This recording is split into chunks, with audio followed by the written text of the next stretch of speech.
Baik, selamat pagi Bapak Ibu. Hari ini saya mengucap syukur kepada rekan-rekan saya atau sejawat bisa kita belajar sama-sama ya tentang 7 jurus bisa hebat. Namun untuk di rekan sejawat saya lebih memilih di tentang pengelolaan emosi, karena di pengelolaan emosi lebih penting untuk kita terapkan atau implementasikan di sekolah kita. Tanpa pengelolaan emosi yang baik, maka di dalam kelas tidak akan bisa berjalan baik. Persingkat waktu, kita akan melihat bersama-sama tayangan slide yang sudah saya buat.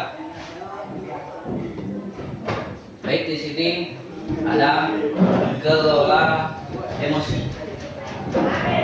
Kelola emosi itu tujuan dan capaian pembelajaran kita hari atau sharing atau briefing kita hari ini.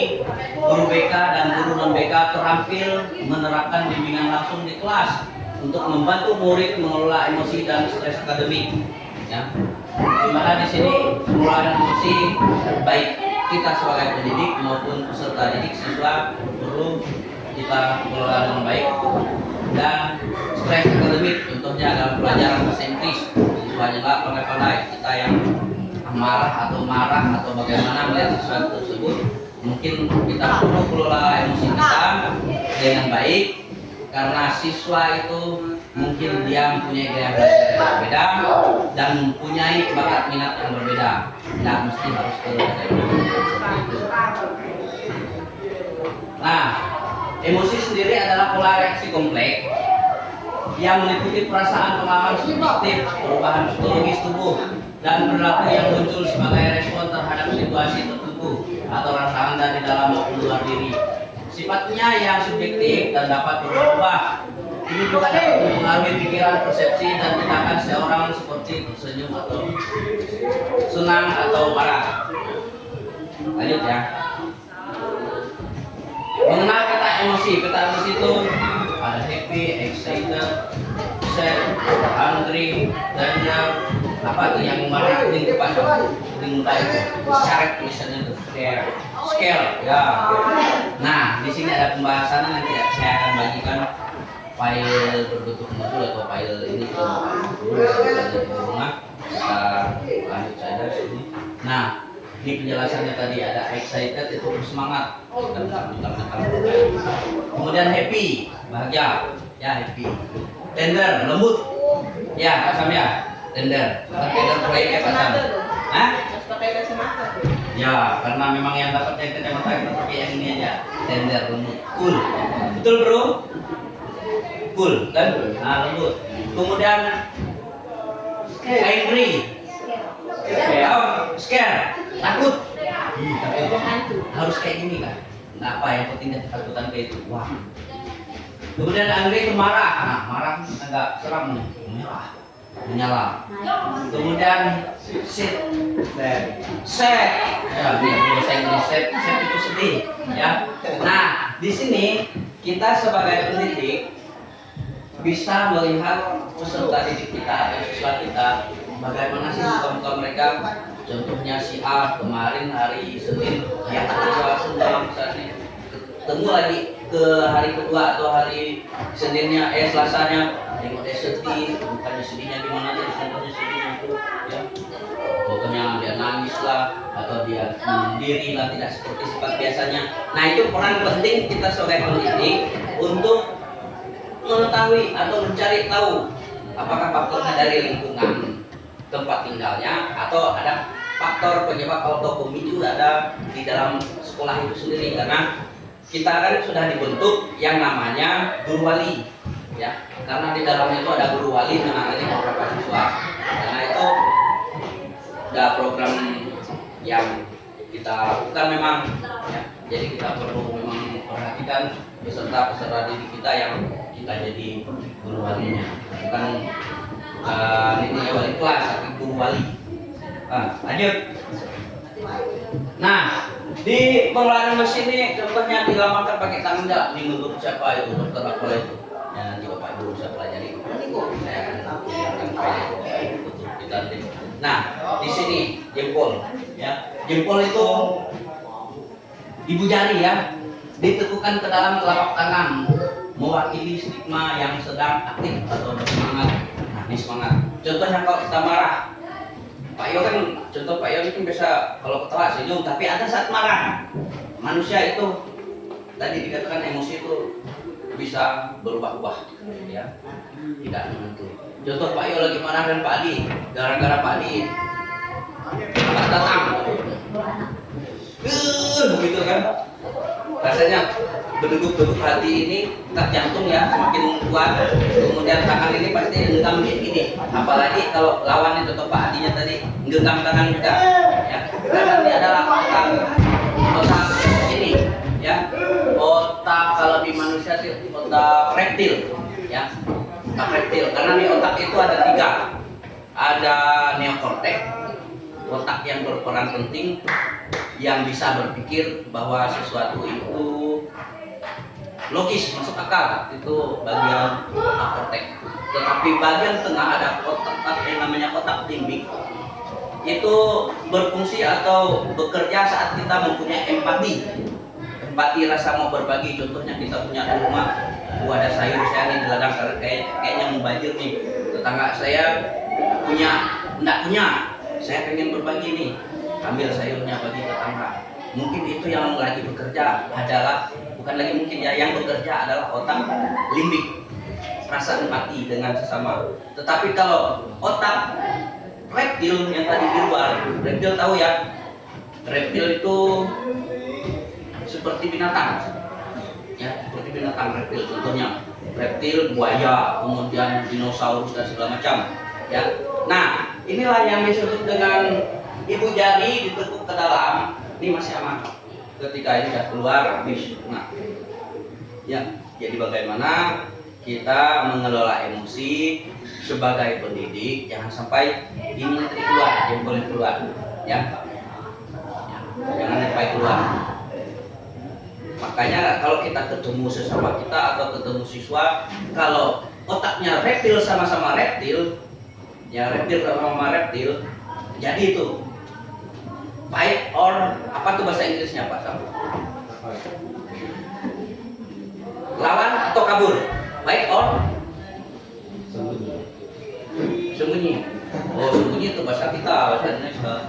Fight or nanti kita lihat. Ya, yang penting otak kita tadi ada sebesar genggaman kita masing-masing. Di dalamnya ada otak limbik yang berfungsi untuk hati kita, empati kita kepada sesama. Yang bagian luarnya, bagian besarnya tadi adalah otak neokortex yang bisa berpikir, yang rasional. Contohnya kita mau ke dukun segala macam, oh nah benar kayaknya nih kok dicabut-cabut paku ke mulut gitu kan. Oh, lebih berpikir rasional, berarti otak yang bekerja itu adalah otak neokortex. Nah, otak yang tadi yang terakhir yang fight or apa lagi itu, ya, kabur atau melawan, itu otak reptil. Oke, lanjut Bapak Ibu, kita lihat slide berikutnya. Ini mengenali diri dengan ayah ini, yang korteks, limbik dan reptil, ya. Nah, ini dia tadi fight or flight. Flight kayak itu Pak Sam. Gimana sih baca Pak? Ini yang bawah, yang sana kan name it, time it, namai dan kenali. Ya, namai dan kenali. Ya, kita namai otak bagian luar tadi ada neokortex, ada tengah limbik, kemudian reptil. Fight or flight ya. Nah inilah yang sebaliknya saat kita kehilangan kendali. Nah, kehilangan kendali ini tadi. Ketika kehilangan kendali, otak yang bekerja adalah otak reptil. Makanya kita sebagai pendidik, sebagai guru, kita dalam kelas ada memang siswa-siswa yang punya karakter, otak-otak yang bekerja itu. Biasa kita marahkan dia balik arah kita. Itu mungkin dia lebih bekerja otak reptilnya, di tangan kita bekerja otak reptil, jadi guru sama murid. Jangan sampai lah ya jadi harapan kita bersama yang ini. Jadi kita fight or flight, tempur atau kabur. Lebih baik kita kabur, karena masa-masa SMP atau SMA segala macam tensi darah tinggi kata orang, darah muda. Lebih baik kita yang sebagai pendidik tadi ketika tidak mampu kita kabur. Ada saatnya menemukan mimik muka dia senang. Situlah saatnya kita memberitahu dan kelola emosi. Baik, lanjut jawab Pak Ibu. Nah ini dia, ya contohnya otak reptil. Ya, ketika otak reptil sama-sama ketemu, maka akan terjadilah perkelahian atau adu fisik tadi. Jadi kita harap di sekolah kita jangan sampai terjadi seperti itu. Lebih baik kita adu dulu ya. Jelaskan tadi. Lanjut jawaban dulu. Ini permainan si wajah. Nah silakan Bapak Ibu berpasang-pasang dulu. Nanti bisa tebak salah satu. Contohnya nih Pak Samuel. Tadi Pak Sam sama Pak Landu. Ini contohnya lah. Pak Sam sama Pak Landu lah. Yang lain boleh perhatikan. Nah, Pak Sam sini. Pak Sam sebagai siswa atau ya nggak apa dulu mejanya. Pak Sam sebagai siswa, kemudian Pak Landu sebagai guru. Nah bermain ekspresi wajah yang menunjukkan emosi. Contoh Pak Sam emosinya terserah karena emosi itu bukan berarti harus marah ya. Happy juga emosi ya. Coba Pak Sam nanti ditebak oleh Pak Landu, kita main tebakan ekspresi. Pak Sam jadi siswa silakan. Ini antara marah sama gembira. Marah dan gembira. Marah kayu belum datang, gembira dapat duit. Nah, coba tebak lagi. Betul nggak? Betul nggak Pak Sam? Betul nggak Pak Landu tebak tadi? Belum dapat duit. Betul nggak? Marah. Betul nggak? Coba sekali lagi ekspresi wajahnya. Nah, Pak Landu yang menyelidikinya. Sudah ada. Oke, terima kasih silakan duduk. Nah, beginilah kita sedang mendidik. Nanti ketika masuk kelas ada siswa yang manyun mukanya, yang senang, bahkan siswa yang dikatakan nakal sering ganggu kawannya itu lebih dia cerdasnya ke gaya belajar kinestetik. Ya, karena gaya belajar itu ada 3. Ya, ada auditorial, dia senang secara mendengar biar dia bisa masuk ke otaknya, belajar secara auditorial, dan secara visual penglihatan contoh dari slide ini, kemudian media lain dia lebih ngerti dengan secara visual. Bahkan yang tadi siswa nakal tadi banyaknya ke kinestetik, geograf, suruh servis puli, contoh servis bawah, servis atas, ya baru dilatih lagi supaya bakat minatnya tercapai. Jadi tujuan kita seperti itu. Baik Bapak Ibu, kita lanjut. Nah di sini ada refleksi. Masing-masing Bapak Ibu di kertas ya dituliskan perasaan saat ini, mengapa kalian menuliskan perasaan itu, apa yang bisa kalian pelajari dari materi hari ini. Nah mungkin kita sama rekan sejawat nanti boleh diimplementasikan ke kelas masing-masing kepada siswa. Nah supaya mereka menuliskan perasaannya gimana saat ini. Nah kita langsung tanya, oh kamu Joko, kamu sedih ya? Ya, nggak seperti itu langsung, boleh kita secara kertas tanpa paksaan, kita suruh semuanya jujur karena kita mau mengetahui perasaan mereka itu seperti apa. Mereka akan tuliskan mengapa menulis perasaan itu, apa yang bisa dia pelajari dari materi hari ini, contohnya yang dipelajari siswanya ya. Oke baik Bapak Ibu, mungkin hanya itu materi yang dapat saya sampaikan ke kita semua sama dulu. Kesimpulannya tadi kita harus mengenal emosi ya, baik emosi itu sedih, gembira, yang ada beta emosi tadi. Saya kira Bapak Ibu semua mengerti dan paham. Kita tidak lanjut nanti saya akan bagikan ke kita akan pelajari dan mendalaminya. Oke, dah ya Bapak Ibu ya.